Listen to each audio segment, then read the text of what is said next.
Praise the lord. దేవుని పరిశుద్ధ నామానికి మహిమ కలుగును గాక. ఈ విధంగా వాక్యాన్ని మీతో పంచుకోవడానికి ప్రభువు నాకు అనుగ్రహించినటువంటి ఈ అవకాశాన్ని బట్టి ప్రభువును స్తుతిస్తుంటున్నాను. ఈ సమయంలో మనము వాక్యమును ధ్యానం చేసుకుందాం. పరిశుద్ధ గ్రంథముల నుండి హెబ్రీయులకు రాసిన పత్రిక 12వ అధ్యాయము 2వ వచనాన్ని మనం చదువుకుందాం.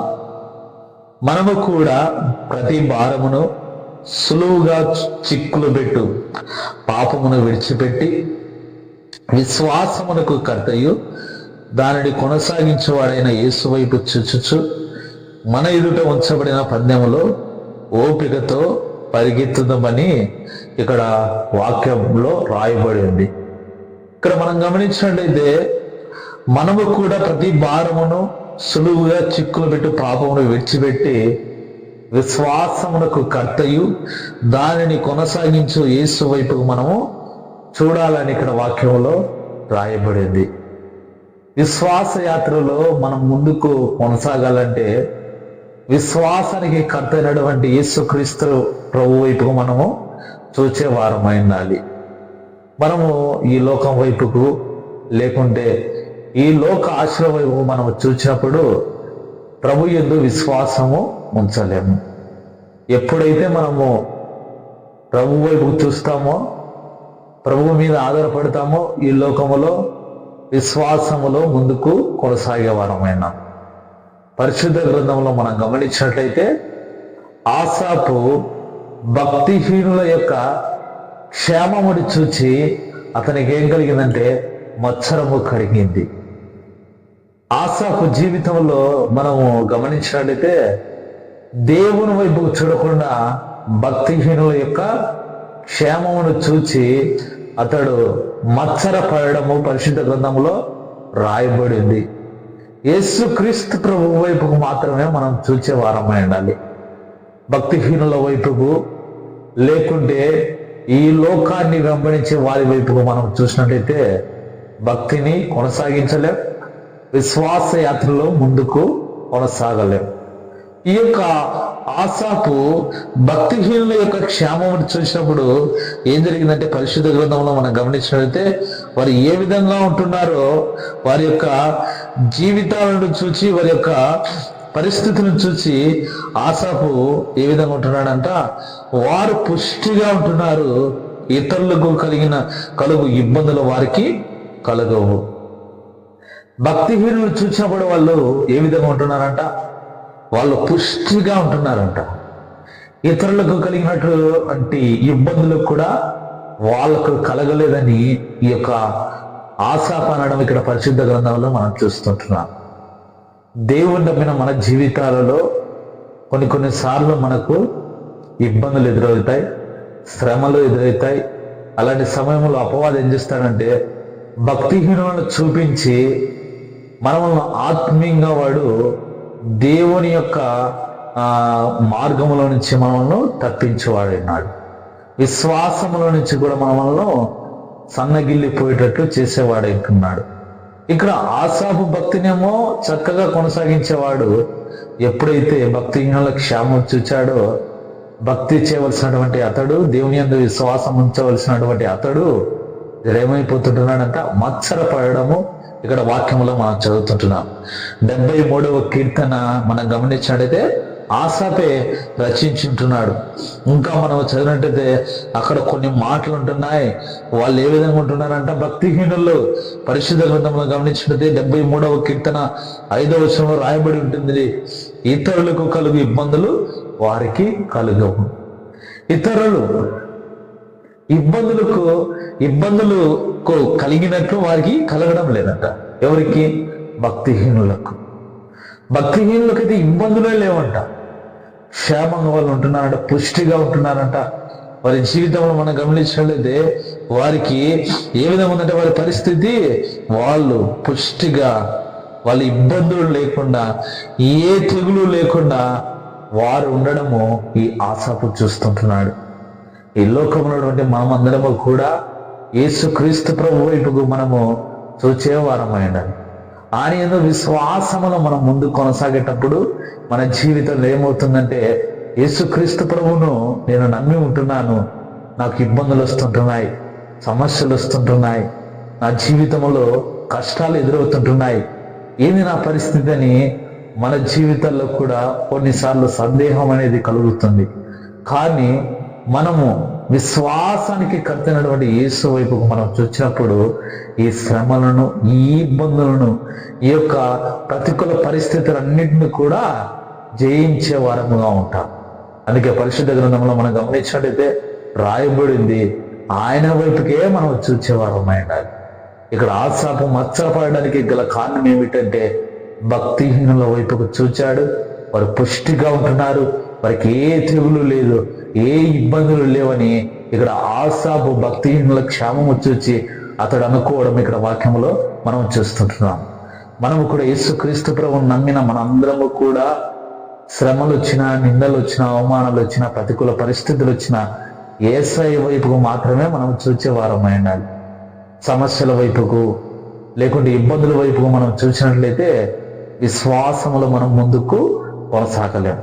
ఇంకా మనము ఇక్కడ పరిశుద్ధ గ్రంథంలో మనం గమనించినట్లయితే రాయబడింది ఇక్కడ 13వ వచనం, 73వ కీర్తన 13వ వచనంలో ఈ విధంగా రాయబడింది, నా హృదయమును నేను శుద్ధి చేసుకొని ఉండుట వ్యర్థమే, నా చేతులు కడుక్కొని నిర్మలుడై ఉండుట వ్యర్థమైన ఇక్కడ వాక్యంలో రాయబడింది. ఇక్కడ భక్తిహీనుల క్షేమాన్ని చూచి ఆసాపు ఈ విధంగా అనుకుంటున్నాడు, నా హృదయమును నేను శుద్ధి చేసుకొని ఉండుట వ్యర్థమే అనుకుంటున్నాడు. వాక్యంలో రాయబడింది హృదయము అన్నిటికంటే మోసకరమైనదని పరిశుద్ధ గ్రంథంలో రాయబడింది. ఒక వ్యక్తి పాపము చేయాలంటే ఎక్కడి నుంచి ప్రారంభమవుతుందంటే హృదయంలో నుంచే ప్రారంభమవుతుంది. అందుకే వాక్యంలో రాయబడింది, మీ హృదయంలో జాగ్రత్తగా కాపాడుకొనడానికి కూడా పరిశుద్ధ గ్రంథంలో రాయబడింది. హృదయాన్ని మనం జాగ్రత్తగా భద్రముగా కాపాడుకునే వారమై ఉండాలి. పరిశుద్ధ గ్రంథంలో మనం గమనించినట్లయితే రాయబడింది, మనము ఈ హృదయాన్ని ఏం చేయాలంట, ప్రభువుకు అప్పచెప్పే వారమై ఉండాలి. అందుకే సామెతల గ్రంథంలో రాయబడింది, నా కుమారుడా నీ హృదయమును నాకిమ్మని కూడా పరిశుద్ధ గ్రంథంలో రాయబడింది. ఇక్కడ భక్తిహీనుల శ్యామం చూచి ఈ యొక్క ఆసాము మత్సరపడడానికి గల కారణం ఏమిటంటే అతని యొక్క హృదయం ఏం చేసిందంటే అతన్ని మత్సరపడేటట్లు చేసింది. అతని హృదయమును ఏం చేశాడు చెప్పండి, దేవునికి సమర్పించవలసినటువంటి హృదయమును ఇతడు ఏం చేశాడు, మనం గమనించినట్లయితే ఈ యొక్క మత్సరం పడేటట్లు ఆ హృదయమునికి మత్సరాన్ని అతడు ఆహ్వానించాడు. దేవునికి మన హృదయం ఇచ్చిన తర్వాత మనం ఏం చేసేవారు అంటే ఎన్ని శ్రమలు వచ్చినా, ఇబ్బందులు వచ్చినా హృదయాన్ని ప్రభువు వైపుగా మనం త్రిప్పి ఉండాలి తప్ప మనము ఈ లోకాశల వైపుకు మనము త్రిప్పకూడదు. అందుకే ఇక్కడ వాక్యంలో గమనించినట్లయితే ఆసాపు అంటున్నాడు, నా హృదయమును నేను శుద్ధి చేసుకొని ఉండుట కూడా వ్యర్థమే అంటున్నాడు. నా చేతులు కడుక్కొని నేను నిర్మలుడై ఉండుట కూడా వ్యర్థమేనడం ఇక్కడ వాక్యంలో మనం చూస్తున్నాం. పరిశుద్ధ గ్రంథంలో రాయబడింది, దేవుని యొక్క బిడ్డలైనటువంటి మనము దేవుని నమ్ముకున్నాం. దేవుని నమ్ముకొని నా జీవితం ఈ విధంగా అయిపోయింది. దేవుని నమ్ముకొని నాకు ఈ శ్రమలు వచ్చాయి, దేవుని నమ్ముకొని ఇబ్బందులు వచ్చాయి. నేను దేవుని నమ్ముకోకుండా బాగునిందు, లేకుంటే నా హృదయాన్ని ప్రభువుకు సమర్పించి ఉన్న బాగునిందని మనము ఒకవేళ మనకు ఆలోచన కలుగుతూ ఉంటే మనం ఏ విధంగా ఉంటున్నామంటే ఈ హృదయాన్ని మనము లోకం వైపుకు మనము త్రిప్పడము ద్వారా మన ఆశలు లోకం వైపుకు ఎప్పుడైతే వెళుతాయో ఏమైపోతుందంటే మన జీవితంలో ఇలాంటి ఆలోచనలన్నీ కూడా కలుగుతాయి. ఇలాంటి ఆలోచనలు మనకు రాకుండా ఉండాలంటే మనం ఏం చేయాలంటే విశ్వాసానికి కర్త, దాన్ని కొనసాగించే యేసు వైపుకు మనం చూడాలి. ముందుగా ఆసాపు భక్తిలో చక్కగా కొనసాగిన వాడే ఇప్పుడు ఇతడు ఏం చేశాడంట, భక్తిహీనుల క్షేమాన్ని ఎప్పుడైతే చూచాడో అతడు ఈ విధంగా ప్రభువుతో మాట్లాడడం మనం వాక్యంలో మనం చూస్తుంటున్నాం. ఇంకా పరిశుద్ధ గ్రంథమును మనం గమనించినట్లయితే ఆసాపు ఏం చేశాడంట, మనము పరిశుద్ధ గ్రంథంలో మనం చూస్తాం. ఆసాపు ఏం చేశాడంటే వీరి యొక్క అంతం ఏ విధంగా ఉంది, భక్తిహీనులు అయితే పుష్టిగా ఉంటున్నారు, క్షేమంగా ఉంటున్నారు, వారికి ఇబ్బందులు లేవు, వారికి తెగుళ్ళు లేదు, వారి జీవితంలో క్షేమంగా ఉంటున్నారు. ఇంతకు వారి అంతం ఏ విధంగా ఉంటుందని ఇతడు ఏం చేశాడంట, పరిశుద్ధ మందిరంలోకి వెళ్ళి ఇతడు భక్తిహీనుల గురించి ఏం చేస్తూ వచ్చాడు, ధ్యానిస్తూ వచ్చాడు. భక్తిహీనుల యొక్క పరిస్థితి ఏ విధంగా ఉంటుంది, భక్తిహీనులు ఎలాంటి పరిస్థితులు గుండా వెళ్ళవలసిన వారు ఉంటున్నారని దేవుని మందిరంలోకి వెళ్ళి అతడు ఏం చేస్తుంటున్నాడంటే ధ్యానించడం మనం పరిశుద్ధ గ్రంథంలో మనం గమనిస్తాం. అప్పుడు వాక్యం రాయబడింది, అతడు ధ్యానించిన తర్వాత అతడు దేవుని ద్వారా ఆ యొక్క భక్తిహీనుల గురించి తెలుసుకోగలిగాడు. ఏమని తెలుసుకున్నాడంట, 73వ కీర్తన మనం చదివినట్టయితే అక్కడ రాయబడింది 18వ వచనంలో, నిశ్చయముగా నీవు వారిని కాలు జారు చోటనే ఉంచి ఉన్నావు. భక్తిహీనుల యొక్క క్షేమం గురించి, వాళ్ళ యొక్క అంతము గురించి ఇతర మందిరంలోకి వెళ్ళి ధ్యానించినప్పుడు వారి పరిస్థితి ఏ విధంగా ఉందంట రాయబడింది, ఖచ్చితముగా నిశ్చయముగా వాళ్ళు ఎక్కడ ఉంటున్నారంటే కాలు జారు చోటనే ఉంచి ఉన్నారు, వారు నశించినట్లు వారిని పడవేయుచున్నావని ఇక్కడ వాక్యంలో రాయబడింది. వాళ్ళు ఏ విధంగా ఉంటున్నారంట, వాళ్ళు కాలు జారే చోటునే ఉంటున్నారు భక్తిహీనులు. ఇంకా మనం గమనించినట్లయితే రాయబడింది, వారు నశించినట్లు వారిని పడవేయుచున్నావు. క్షణం మాత్రంలోని వాళ్ళు ఏమవుతారంట, పాడైపోతారని వాక్యంలో రాయబడింది. ఇక్కడ ఇంకా మనం గమనించినట్లయితే మహాభయము చేత వారు కడముట్ట నశించుదరని కూడా వాక్యంలో రాయబడింది. భక్తిహీనుల యొక్క క్షేమాన్ని గురించి పరిశుద్ధ మందిరంలో ధ్యానించినప్పుడు అతనికి తెలియజేయబడింది, వాళ్ళు ఎక్కడ ఉంటున్నారంటే భక్తిహీనులు నిశ్చయముగా కాలు జారని చోటనే ఉంటున్నారు, వాళ్ళు భయము చేత ఉంటున్నారు. ఎందుకంటే వాక్యంలో రాయబడింది, మనం ఇక్కడ రాయబడింది, వాడు కడముట్టుట వారు నశించుతారు, క్షణం మాత్రంలోనే వాళ్ళు పాడైపోతారు. ఈ వాక్యం వింటున్న మన జీవితాలలో మనం ఒకటి జ్ఞాపకం ఉంచుకునే వారం ఉండాలి, భక్తిహీనుల వైపుకు మనం చూడకుండా దేవుని వైపుకు మనం చూసే వారం ఉండాలి. యోబు జీవితంలో అతడు ఉజు దేశంలోని గొప్ప ధనవంతుడు, ఆస్తులు ఉంటున్నాయి, అతనికి ఒంటెలు ఉంటున్నాయి, అతని జీవితంలో సమస్తమును కలిగిన వాడే ఉంటున్నాడు. ఒకానొక సమయంలో అతనికి పుట్టినటువంటి పిల్లలందరూ కూడా చనిపోయారు, ఆస్తులన్నీ కూడా పోయాయి, పనివారందరూ కూడా లేరు, చివరికి అతని భార్య అతడే మిగిలిపోయారు. అలాంటి సమయంలో యోబు ఏ విధంగా ఉంటున్నాడు, అతని జీవితంలో గమనించండి, అరికాలు మొదలు నెత్తి వరకు కృపుల చేత నింపబడి అతడు ఒక చిల్ల పెంకు తీసుకొని ఆ యొక్క గాయాలు కోక్కుంటున్నటువంటి సమయంలో అతని భార్య వచ్చి, నీవు యథార్థతను విడిచిపెట్టి నీవు మరణం కానింది, కానీ యోబు ఏమంటాడు, మూర్ఖురాలు మాట్లాడినట్లు నీవు మాట్లాడవద్దని యోబు అనడం మన వాక్యంలో మనం చూస్తాం. ఈ విధంగా యోబు మాట్లాడడానికి గల కారణం ఏమిటంటే, యోబు భార్య ఏం చేస్తూ వచ్చింది, ఇబ్బందుల వైపునే చూస్తూ వచ్చింది. మేము ఒకప్పుడు ధనవంతులము, ఒకప్పుడు మంచి స్థితిలో ఉన్నవారము, ఇప్పుడైతే అన్ని కూడా పోయాయి, ఎందుకు మాకు ఈ యొక్క భక్తి, ఈ యొక్క ప్రార్థన, ఈ యొక్క జీవితం అని ఈ యొక్క యోబు భార్య ఏం చేసింది, దేవుని వైపు చూచేదే మర్చిపోయింది. కానీ యోబు జీవితంలో గమనించినట్టయితే అతనికి ఎన్ని శ్రమలు వచ్చినా, ఇబ్బందులు వచ్చినా, సమస్తమును కోల్పోయినా తిరిగి మా యొక్క జీవితాన్ని కట్టువాడు ప్రభువే, తిరిగి మమ్మల్ని బాగొచ్చేవాడు ప్రభువే, తిరిగి మమ్మల్ని కోల్పోయినవన్నీ కూడా అనుగ్రహించేవాడు ప్రభువే అని ఈ యొక్క యోబు దేవుని వైపుకు చూడడం వాక్యంలో మనం చూస్తున్నాం. యోబు దేవుని వైపుకే చూడడం ద్వారా విశ్వాసముతో అతడు కోల్పోయినవన్నీ కూడా పొందుకోవడము మన పరిశుద్ధ గ్రంథంలో మనం చూస్తాం.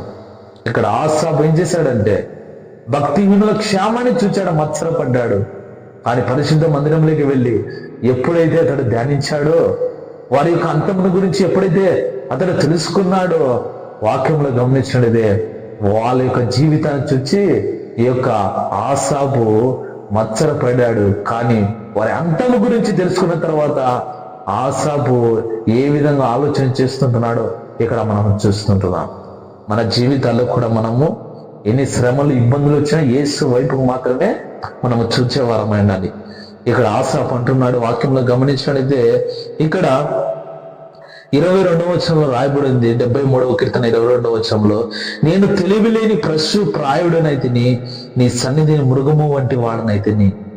ఇతడు వారి యొక్క అంతము గురించి తెలుసుకున్న తర్వాత వారు వెళ్ళే ఆ యొక్క భయంకరమైనటువంటి ఆ యొక్క క్షణమాత్రంలో వారు ఏ విధంగా నశించిపోతారో, వాళ్ళు ఏ విధంగా నాశనాన్ని కొని తెచ్చుకుంటారో ఇవన్నీ కూడా తెలుసుకున్న తర్వాత అక్కడ ఆసాపు అంటున్నాడు, నేను తెలివి లేని పశుపాయుడనైతిని, నీ సన్నిధి మృగము వంటి వాడనైతేనని ఇక్కడ వాక్యంలో రాయబడింది. ఈ దినాల్లో మనం గమనించినట్లయితే మనుషులే మృగాలైపోతుంటున్నారు, మనుషులే తెలివి లేని వారుగా ప్రవర్తిస్తుంటున్నారు.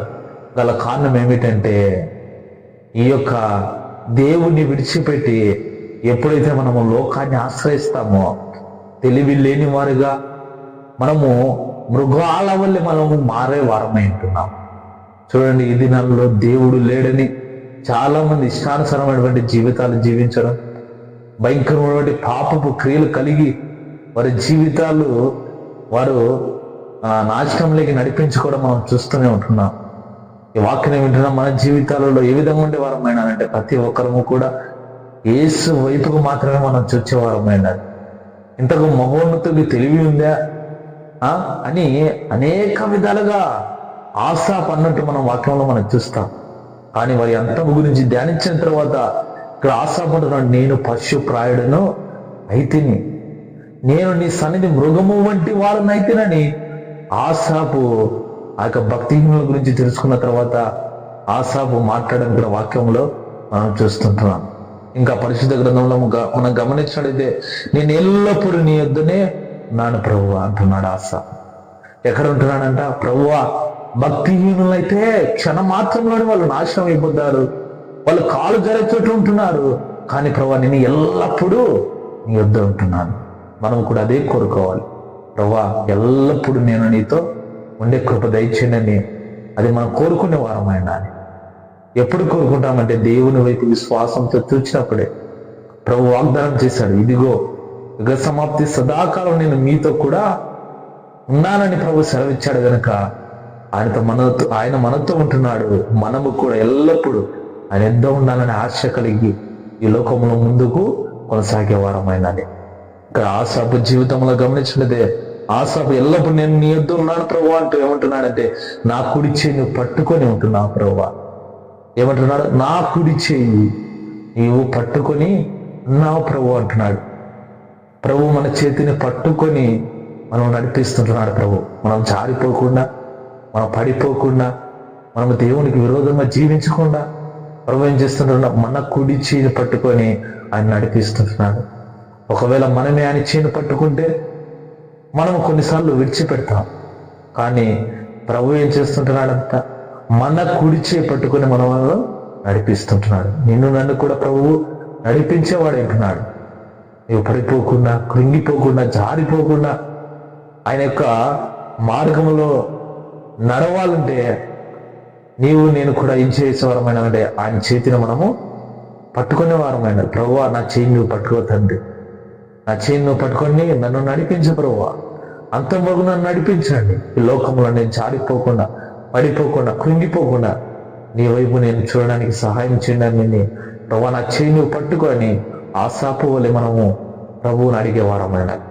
ఇంకా మనం గమనించినట్లయితే ఆసాపు అంటున్నాడు, ప్రభువా, నీవు నా చేయి పట్టుకొని నీ ఆలోచన చేత నన్ను నడిపించుచున్నావు, నీవు తర్వాత మహిమలు నీవు నన్ను చేర్చుకుంటావని ఆసాపు అనడం ఇక్కడ వాక్యంలో మనం గమనిస్తుంటున్నాం. మన జీవితంలో కూడా మనం ఏ విధంగా ఉండేవారమైన అంటే, ప్రభువా, నీ ఆలోచన చేత నన్ను నడిపించు, నీ ఆలోచన చేత నన్ను నడిపించి నీవు నీ యొక్క మహిమలో నన్ను చేర్చుకొని ఆసాపు అంటున్నాడు. భక్తిహీనుల సేవ చూశాడు, మత్సరపడ్డాడు. కానీ దేవుని సన్నిధానంలోకి వెళ్ళి ఎప్పుడైతే ధ్యానించాడో అతడు భక్తిహీనుల యొక్క పరిస్థితి ఏ విధంగా ఉందో అని అతడు తెలుసుకున్న తర్వాత అతడు అంటున్నాడు, ప్రభువా, నేనైతే ఎల్లప్పుడూ నీ యొద్దనే ఉంటున్నాను, నీవు నా చేపట్టుకునే ఉంటున్నావు, నీ ఆలోచన చేత నన్ను నడిపిస్తుంటున్నావు, తర్వాత నీ మహిమలు నన్ను చేర్చుకుంటావు ప్రభువా అని ఆసాపు ఇక్కడ అనడం వాక్యంలో మనం చూస్తుంటున్నాం. మన జీవితంలో కూడా భక్తిహీనుల వైపుకు, లోకాశల వైపు మనం చూచేవారమైనకుండా విశ్వాసమునకు కర్త, దాన్ని కొనసాగించే యేసు వైపుకు మనం చూచినట్లయితే ప్రభు మన జీవితంలో గొప్ప కార్యాలు చేసేవాడైనా. ఆయన మనల్ని హెచ్చించేంత వరకు, మనల్ని దీవించే వరకు, మనల్ని కాపాడేంత వరకు దీన మనస్సు కలిగి ప్రభు వైపు మనం చూచేవారమైనాడు. ప్రభు వైపుకు మనం చూస్తూ కనిపెట్టేవారమైనాడు. తప్పకుండా మన జీవితాలలో దేవుడు గొప్ప కార్యాలు చేయవాడైనాడు. అందుకే వాక్యంలో రాయబడింది, ఆయన మన జీవితంలో గొప్ప కార్యాలు చేయాలంటే విశ్వాసమునకు కర్త, దానిని కొనసాగించు యేసు వైపుకు మనము చూడాలని వాక్యం ద్వారా మనం తెలుసుకుని ఉంటున్నాం. కనుక ఈ లోకంలో మనమందరము కూడా లోకం వైపుకు చూడకుండా, భక్తిహీనుల వైపుకు చూడకుండా మనము యేసు వైపుకు మనం చూచి విశ్వాసములో ముందుకు కొనసాగుతూ ఆయన అనుగ్రహించిన మేలుడు దీవెనలు మనం అందరము కూడా పొందుకుందుముగాక. అట్టి కృప ప్రభు మనకు దయచేయుగాక. దేవుడి మాటలు దీవించి ఆశీర్వదించుగాక. ఆమేన్. ప్రార్థన చేసుకుందాం. ప్రేమాస్వరూపి దయగల దేవా, మీకు వందనాలు స్తోత్రాలు తండ్రి.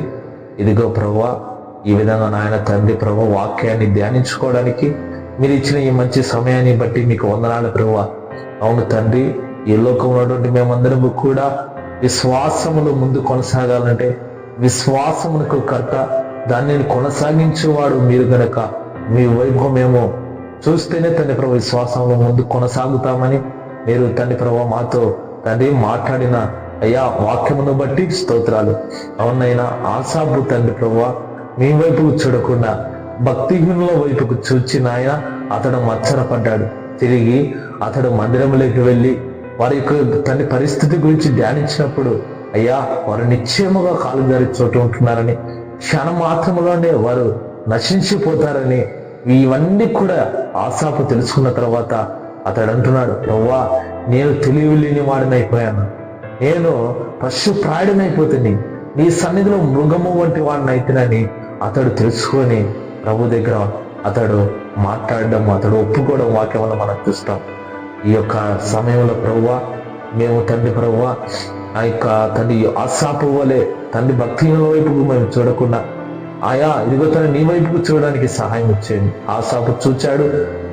తర్వాత ప్రభు ఆసాపు తండ్రి ప్రభు మీరు తండ్రి ప్రభు భక్తిహీన కలుగజేసే తండ్రి ఆ యొక్క భయంకరం వంటి తండ్రి ప్రభు శ్రమలను చూచి ఆ యొక్క తండ్రి ప్రభు భయంకరంగా తండ్రి ప్రభు వారి పరిస్థితిని చూసిన తర్వాత ఆసాపు ప్రభు నేను పశుపాడైనా నన్ను క్షమించండి, తిరిగి అతను పశ్చాత్తపడి ప్రభు ఎల్లప్పుడూ నేను నీ యుద్ధం నాటాను, నీ మహిమను నన్ను చేర్చుకోండి, నీ ఆలోచించి తనను నడిపించండి అని ఆసాపు తండ్రి ప్రభు ప్రార్థించిన రీతిగా మేము కూడా నీ వైపుకు చూస్తూ అయ్యా ప్రార్థన చేస్తూ విశ్వాసములో ముందు కొనసాగడానికి సహాయం వచ్చేయండి.